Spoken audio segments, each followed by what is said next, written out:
All right, good afternoon, everyone. Welcome to the Daily Rundown with, I'm Roxanne, the executive producer here at WDTV, and with Onavan, as usual, our 4 o'clock producer. And how are you doing today, Onavan? It's Tuesday. Kind of feels like Monday to me, honestly. It feels like it should be really rainy outside today. Yes, that's so true. We were just talking before this how it's 2 o'clock in the afternoon, but we're both ready for a nap. Yeah, So, I could always take a nap, though. yeah, absolutely. I was definitely one of those kids in like preschool who, there'd be other kids like running around, like throwing a fit because they don't want to take a nap.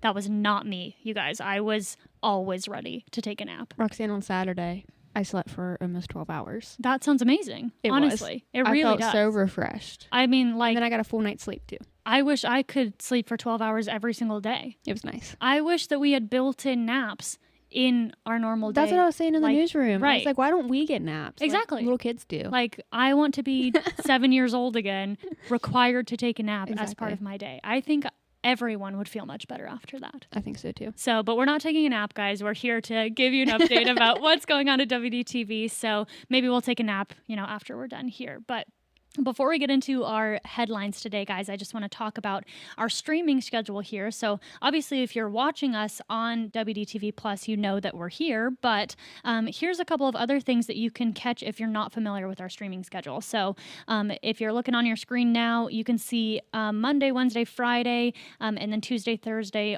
Those are kind of similar schedules. So Monday, Wednesday, Friday, we have Weatherman Ken at 10. That's our chief meteorologist. He gives you a longer rundown about what to expect in the weather. Of course, you'll see him on the shows, but he gives you a little bit more in-depth look, some more information that you might not see, just in the 4 or 5 minutes that you see him during the day, during his weather hits.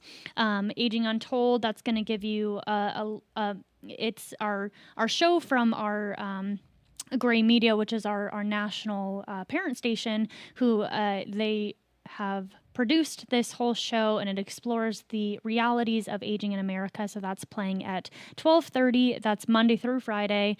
And then, of course, 2 p.m. here with the Daily Rundown with me and Onavan, your top headlines, more about what our reporters are doing during the day.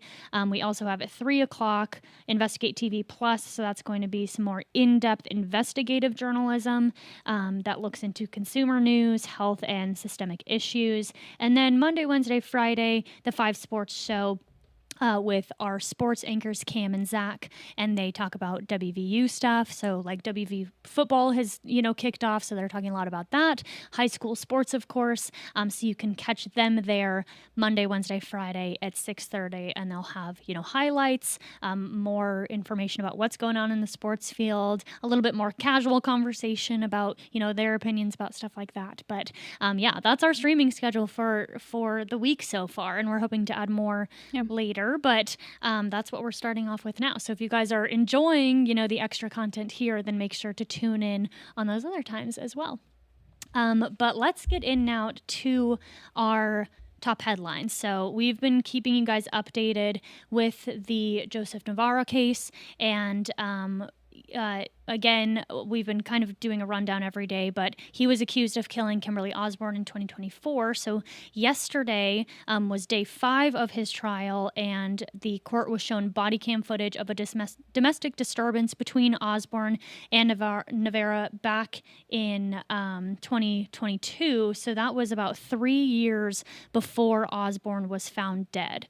And in the video, she tells police that during the incident, Navarro had choked her harder than he ever had choked her before. So we're going to watch a video about that has the body cam footage from that incident back in 2022. They started drinking, he found a bottle of liquor. I got a kid over there on the couch. Yeah. I wouldn't give it to him. And I don't know what happened, because when he started choking me,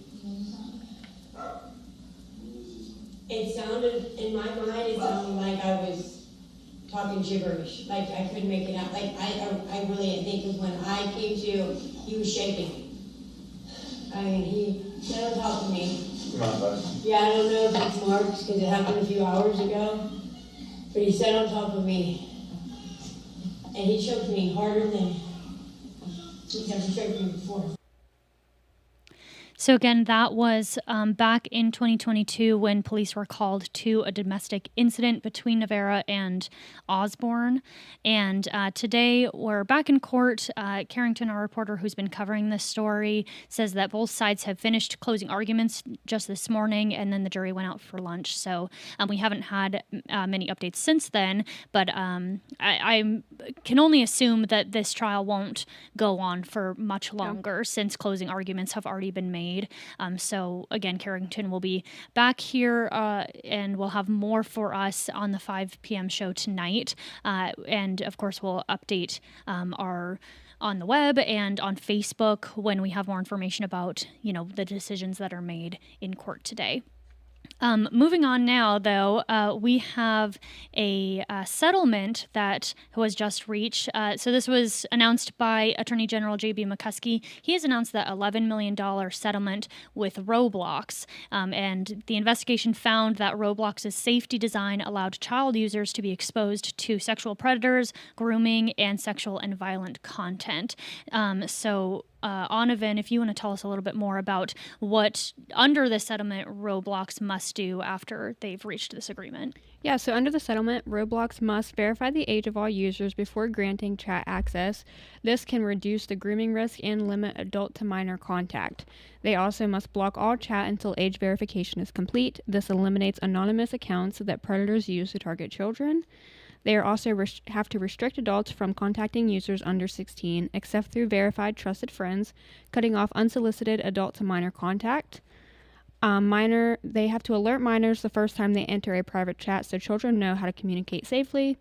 Default all under 16 and unverified users to safe content mode, blocking adult-rated material proactively.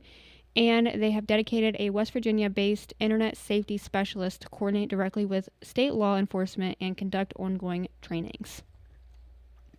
So after this, this $11 million will be paid out over several years, and part of that is going to be used for safety efforts specifically in West Virginia. But Anavan, before we started the show, you said that you and your sisters have some experience in Roblox and that your parents kind of made sure that you guys were safe on this platform. Yeah, so I played it a lot in middle school, so it's been a couple years. Yeah, sure. But back then, even whenever I was playing, I know that it wasn't very safe. You can talk to anyone in a private chat. Right. There was a public chat where anyone could have a conversation back and forth. So it was kind of you could talk scary. to anyone without knowing who scary. they were. Right. Now looking back on it, how unsafe it was. Right. But my parents always made sure that we didn't use our real names because obviously we have unique names, but no one should probably use their real names in games like that. But yeah, it was a little worrisome. Right. So this kind of reminds me, too, about the lawsuit that we talked about a couple of days ago about internet privacy in our conversation then about, because you can't control what these big companies are doing, that you have to kind of protect yourself, and so it was a good call probably by your parents to say hey, make sure that your ducks are in a row to make sure you're safe, because, some of these platforms, there's not much there might not be many safety requirements there, or there's a lot of ways for anyone to talk to anyone else on that platform. And I can't remember whenever I used to play it, but I'm not sure if pictures were able to be sent or not. But it was very easy for someone to give you their phone number or to get Snapchat or Instagram, literally any of it. Right, share any information that you might want to share on there. Yes, it was very, very easy. Right. So like we said, the $11 million will be paid out over several years, and then some of those will be used for safety efforts, specifically in West Virginia, for the people who were affected by the settlement here. So let's move on now, Anavan, and will you tell us more about an exciting news from one of our local sports team at WVU? So the West Virginia University rifle team is heading to the nation's capital this afternoon to meet President Trump for NCAA Champions Day. This is to celebrate the team's 2026 national championship. The Mountaineer Rifle program has also been invited to the WVU White House twice before, once in 2014 to meet President Barack Obama and in 2017 to meet President Trump during his first term. I think that's awesome. Yeah. Could you imagine doing something like that? I know. It's really exciting. And right now we have up a photo of when they won that championship.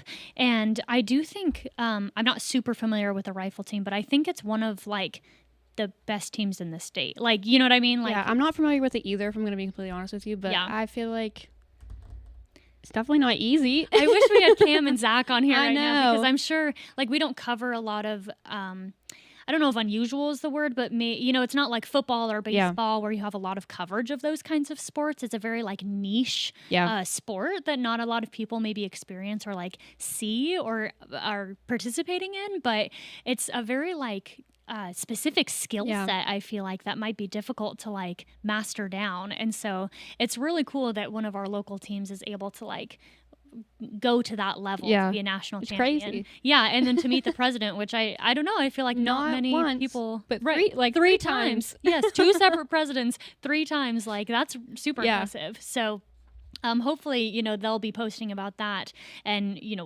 I hope that we get pictures of that, because I know, that'd definitely be want to super share those. cool.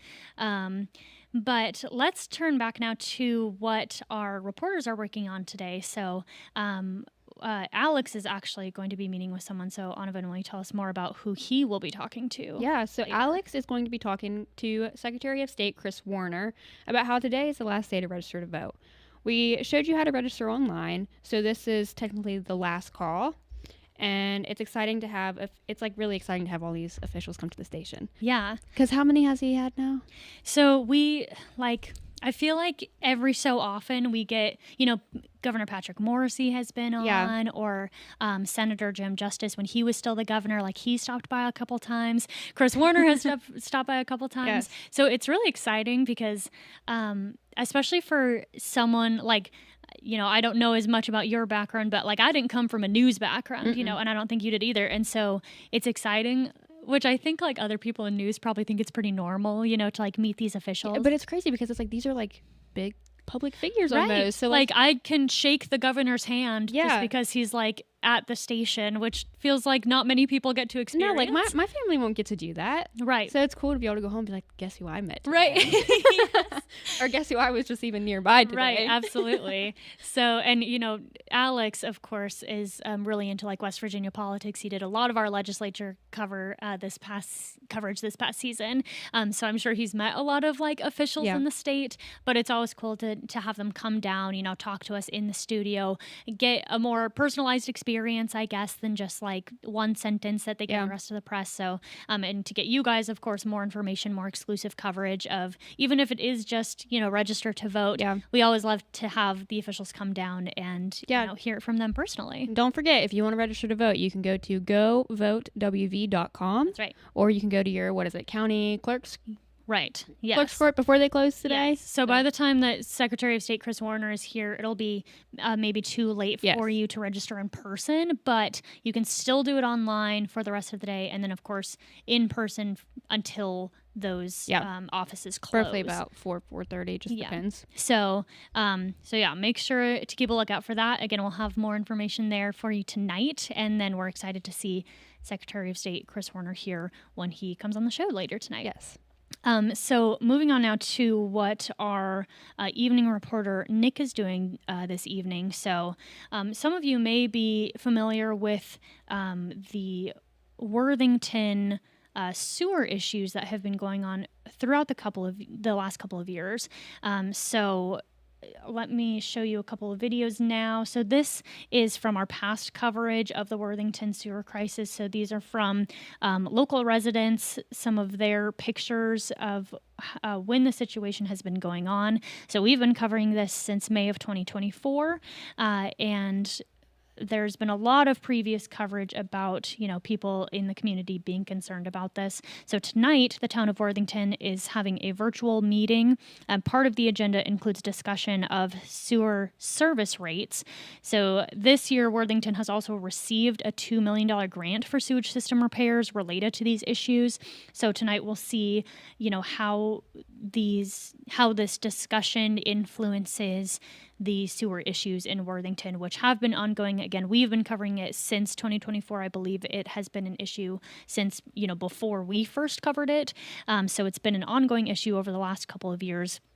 It is interesting to note that the town of Worthington, on their website, they have stated and this is a quote from their website, given the public comment period has recently dissolved into disruption and delay, and since public comment is not required under open government meeting laws, Worthington Town Council meetings will not include a public comment period for the time being.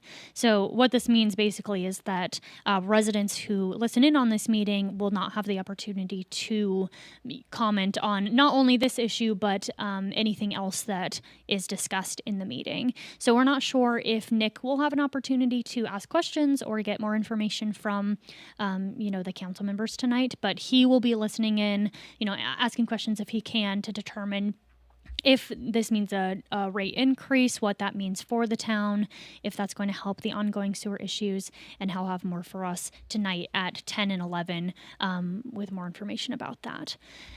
So that's all we have for the news side of things. But Anavan, as always, I want to give you the opportunity to talk about what you guys are doing on the First at 4 today. So what do you guys have lined up for us today? So today is Tuesday, our favorite day. Our Holly favorite and Vince day. love Tuesday. Yes.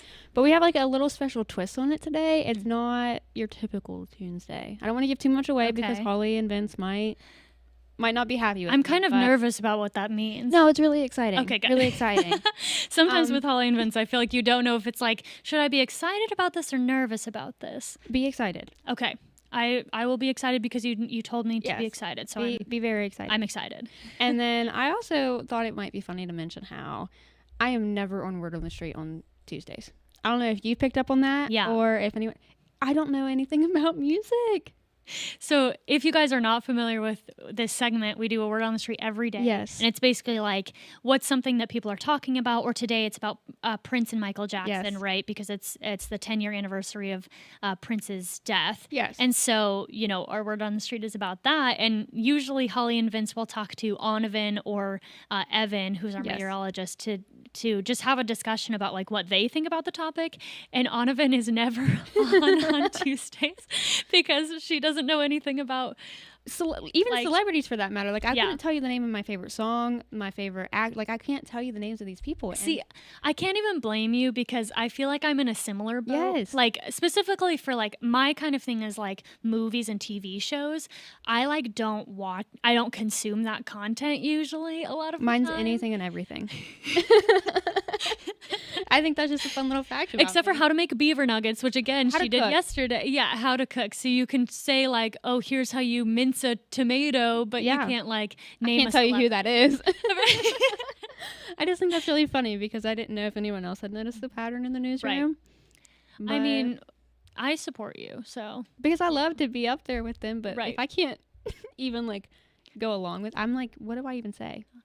I mean, you could do research during the day. I guess I could. You could like listen to Prince's discography. Like, That would drive the newsroom crazy. yeah, you definitely need earbuds for that. Yeah. We're often like listening to videos and music in the newsroom, so you definitely need some headphones Yeah. for some of those when you're listening to music in the newsroom. And then we're also going to be talking about how AI and tattoos are coming together. Ooh, Something I never thought I would say, tattoos with AI. yeah.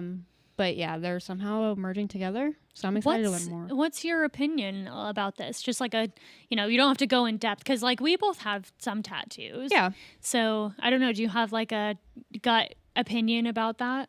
I don't think it should be there. Yeah. I'm not saying that because of any like particular reason, but AI does get things wrong. And I don't know if you've seen the pictures that it produces or the art that it makes, but there's Right. always a mistake. There's And, always something a little. if you're just using strange. AI to create your tattoo and then taking it to your artist and be like, I want this, Yeah. and you're not asking them to double check it or anything, then you're going to get mad at your tattoo artist who is For a it being human. wrong. Oh, that's true. Yeah. So like that's my only concern with it because Yeah. I think AI could be like really helpful to a tattoo artist, like, Sure. with coming up with new designs and stuff. Right. But they have to follow the right protocol. Like they Yeah. have to be willing to take changes to their Right. design. I feel like for me, I go to specific artists because of their specific Yes. art style. Yes. And so I don't know how AI would play into that. I guess if you're training it in a specific art style, then it might be, close enough that it wouldn't be an issue. But I don't know. I feel like part of the fun is like, okay, well, just like The way you do I- what you do best. The way I see it is I'm trusting this person to put something on my body forever. Right. I'm going to trust their artwork too. Right. Exactly. Like I just full So faith, do you full trust a computer? Yeah, more than your tattoo artist. Yeah. That's a That should good be the question. question. Yes. Well, I can't wait to learn more. So if you're interested in that topic, make sure to watch the First at 4 with Holly and Vince. That'll be on today. And to see not Onavan, but Evan on Word on the Street to talk more about music. I'll be back tomorrow. She'll be back tomorrow, so don't worry, guys. All right, well, that's all I have. I don't know. Do you have any other updates for us? Not that I know of. I'm very excited to hear more about Nick's story, as I'm from Worthington. Yes, that's true. Yeah, we didn't even talk about that. Yeah, I'm very excited to see. Yeah. Definitely something to keep an eye on later tonight and, tomorrow as we post more updates about that. Yeah, as a former citizen of Worthington, I'm very eager to see what's going on. Interested to see what's going on. All right, guys. Well, that's all we have for you today. But don't forget, we will be back here at 2 p.m. tomorrow afternoon, and we'll see you tomorrow.